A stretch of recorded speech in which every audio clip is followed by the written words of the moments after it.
Hey guys, Folded Legs here. Welcome back to the channel.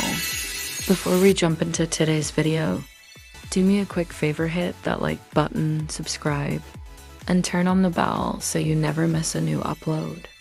It only takes a second, but it helps us grow and keeps the community strong. Plus, it lets me know you're enjoying the content so I can keep bringing you even more. Alright, let's get started. Yes, there's gameplay in the background. No, it has absolutely nothing to do with this review. It's just there so you don't have to stare at my face for 14 minutes. But hey, if you enjoy watching completely unrelated button mashing while I rant about anime, then congratulations, this video was basically custom made for you. Alright, so today we're talking about Kaiju no 8, one of the newest heavy hitters in the anime scene. The TLDR, it's a fast-paced, action-packed thrill ride. It's giant monsters, ridiculous destruction, flashy animation, and more screaming than a toddler who dropped their cream cone. If you're into stuff like Godzilla or anything where the main character regularly uppercuts something 10 times bigger than themselves, this anime is absolutely for you. Personally, I'd give it around a 6 out of 10, maybe. Even a 7 if you're the kind of person who can forgive a weaker story as long as the action looks cool. Visually, it's fire. Story-wise, well, let's just say it's more like a lukewarm sparkler. Not terrible, but not lighting the world on fire either. Think of it this way. If Pacific Rim got together with Attack on Titan and had a baby, then drop that baby off at anime daycare. Kaiju no 8 is the kid you'd pick up at the end of the day. It's big, it's loud, and it's sometimes a little messy. Now let's talk about who this show is actually for. If you like action, sci-fi, military squads, shouting tactical jargon, and a healthy serving of monster mayhem, this anime is right up your alley. The recipe is basically take 1 cup of giant monster fights, add half a cup of emotional drama, sprinkle in a dash of comedy, and then blast it all together with cinematic explosions. Boom, dinner is served. But if you're someone who only watches anime for deep, layered storytelling, the kind that makes you write long essays at 3 a.m., then you might feel a little underwhelmed. Kaiju no 8 has a story, don't get me wrong, but compared to heavy hitters like Attack on Titan or My Hero Academia, it's just not in the same league when it comes to world building and plot twists. That said, it does shine in other areas. The fights? Incredible. The sound design? Chef's kiss. And the way the anime slows things down sometimes to add atmosphere? Honestly, it makes you feel the weight of every Kaiju battle. So while I wouldn't put it in my personal top tier, I still think it's worth watching, especially if you're craving something new that doesn't require you to memorize a 400-page wiki to understand what's going in. Let's get into the whole anime versus manga debate for a second, because you know someone out there is already typing in the comments. The manga is better, actually, and to be fair, they're not entirely wrong. Visually, the manga has this gritty, detailed art style that makes the Kaiju feel even more grotesque and terrifying. The anime, on the other hand, cleans things up, adds bright colors, and makes it all a little more digestible. My guess is the anime team wanted to hook more casual viewers with something flashy and cinematic. The manga's action scenes? Intense but static. The anime? It brings them to life with smooth motion, wild camera angles, and explosions that make Michael Bay look like he's slacking off. Tone-wise, the manga balances humor, action, and darkness really well. The anime leans more dramatic, partly because of the voice acting and soundtrack. That music? Absolute bangers. It makes even a slow scene feel like the fate of humanity is on the line. The pacing is also noticeably different. The manga tends to rush forward, throwing action at you like it's afraid you'll stop reading. The anime slows things down, building atmosphere and giving characters a little more time to breathe. Neither is wrong, it just depends on your taste. Some people want instant monster smashing chaos. Others like to enjoy the suspense before the claws come out. And in terms of story, for now, the anime is basically one with the manga. No big changes, no filler arcs that drag forever, no random beach episode where the Kaiju wear swimsuits. The anime is faithful, though the manga is obviously further ahead. If you want to see where the story is truly headed, the manga is the way to go. So here's my take. Manga equals better for speed, grit, and advanced story progression. Anime equals better for flashy visuals, sound, and emotional weight. It's not really one being better than the other. It's more like two flavors of the same meal. Do you want the spicy fast food version that hits hard and quick? Or do you want the slow-cooked cinematic feast with extra seasoning? Either way, you're getting Kaiju meat on the table. Now let's dive into the actual story setup because this is where it gets really fun. In this world, Kaiju, think Godzilla with anger issues, constantly attack cities. They're like your annoying neighbor who keeps showing up uninvited. Except these neighbors are the size of skyscrapers and come with extra teeth. Humanity fights back with the Defense Force, a super-powered military group armed with oversized weapons and high-tech suits. Their day job? Slicing, dicing, and vaporizing monsters before they turn downtown Tokyo into a parking lot. Enter our protagonist, Kafka Hebeno. And now, he's not your typical teenage anime hero with spiky hair and infinite optimism. Kafka is in his 30s. He's stuck in a dead-end job, cleaning up Kaiju guts after battles. It's gross, it's thankless, and it probably smells like the dumpster behind a seafood restaurant. But here's the kicker, Kafka once had dreams. Big ones. He wanted to join the Defense Force and fight alongside his childhood friend, Mina Ishiro. The problem? She made it. He didn't. Life happened. Dreams got delayed. And now Kafka spends his days with mop buckets and monster intestines instead of swords and glory. And honestly, that's one of the most relatable things about Kaiju now. 8, not the Kaiju guts part.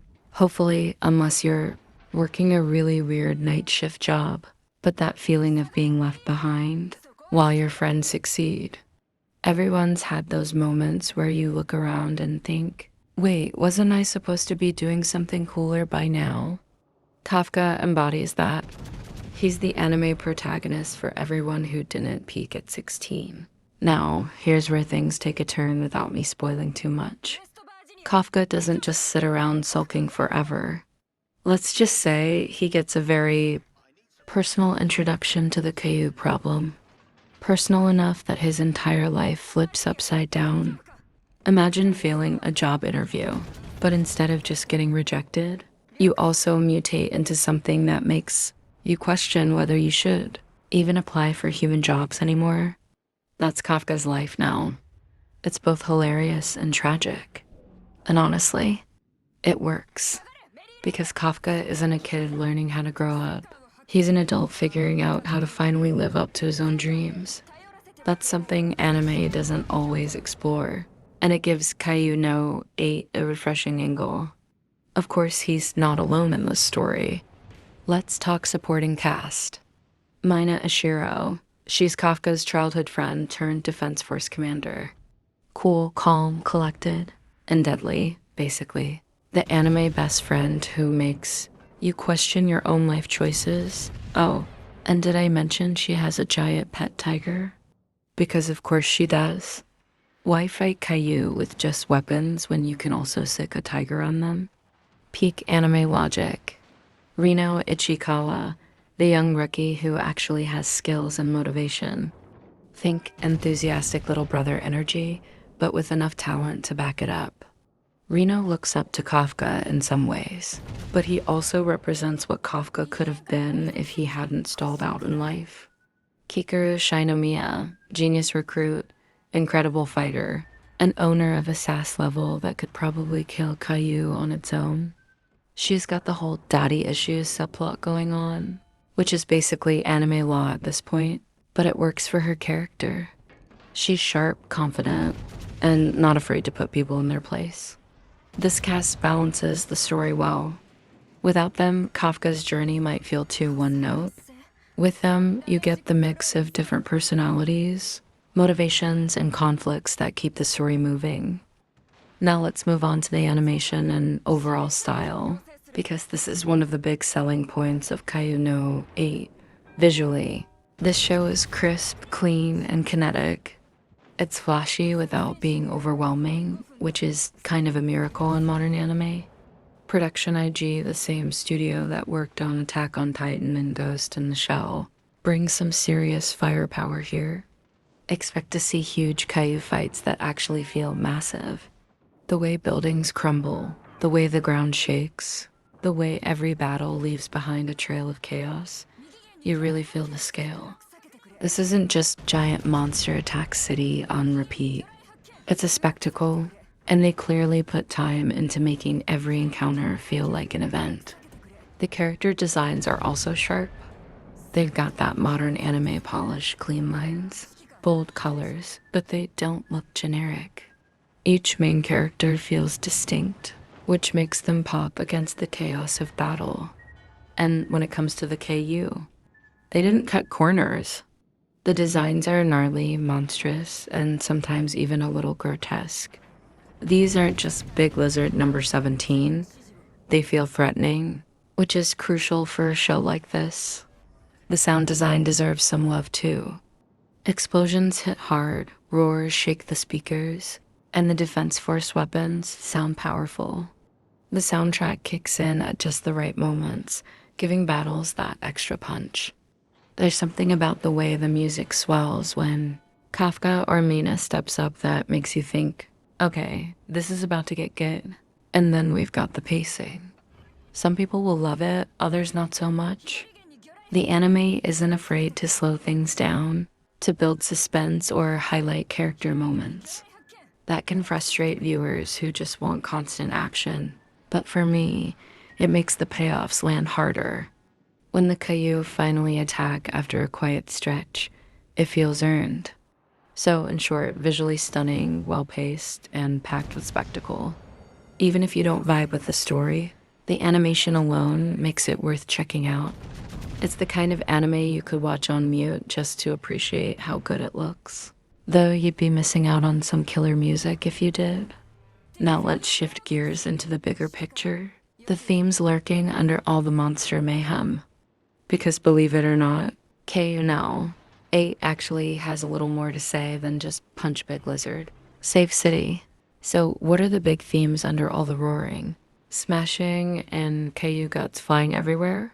Because yes, Kaiju no 8 is mostly about monster beatdowns.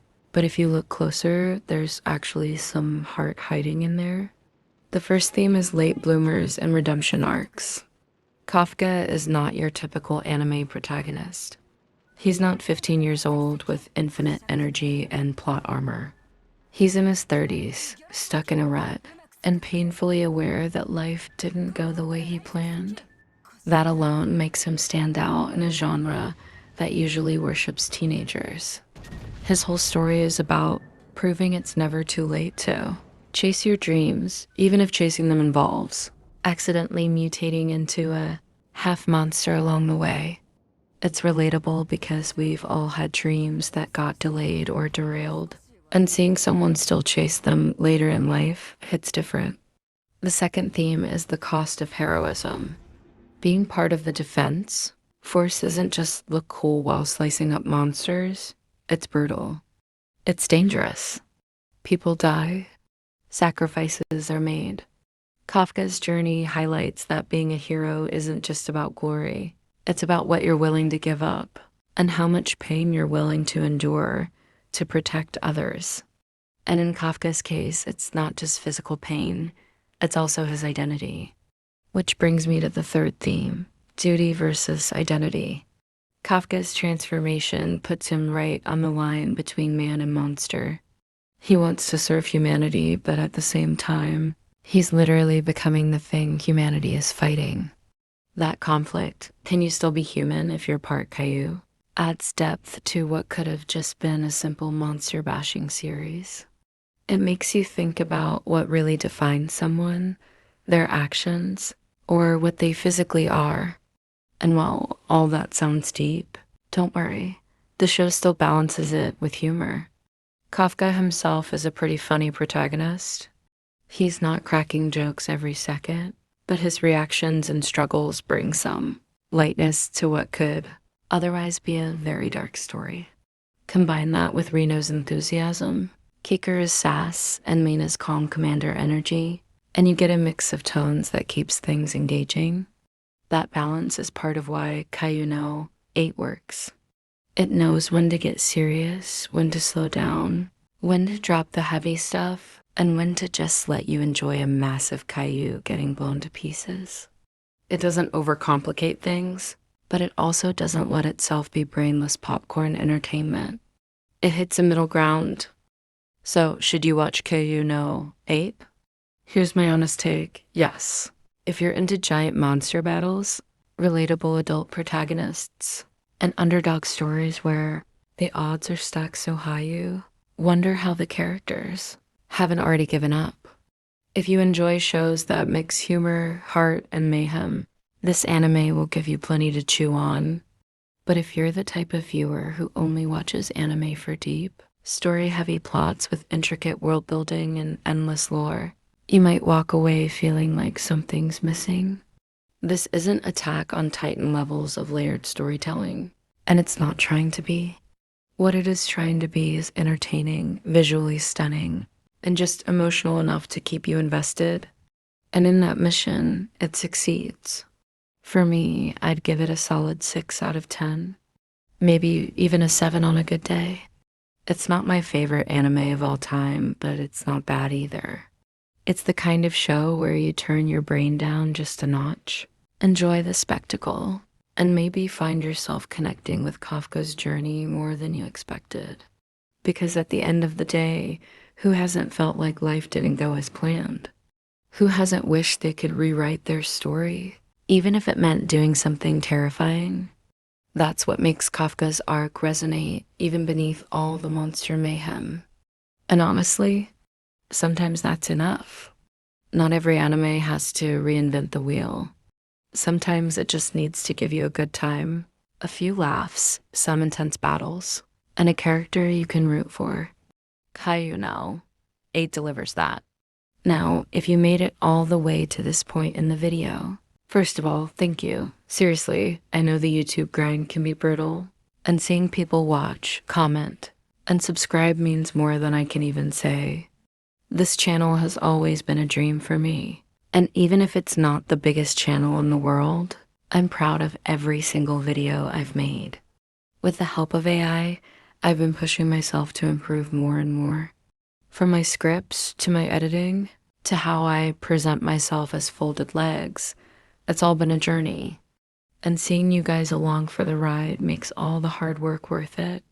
So if you haven't already, hit that like button, drop a comment telling me what you thought of Kaiju no 8, and subscribe so you don't miss the next review. Because trust me, I've got plenty more anime takes coming your way. Until then, take care of yourselves. Don't let any Kaiju step on you, and I'll see you in the next one.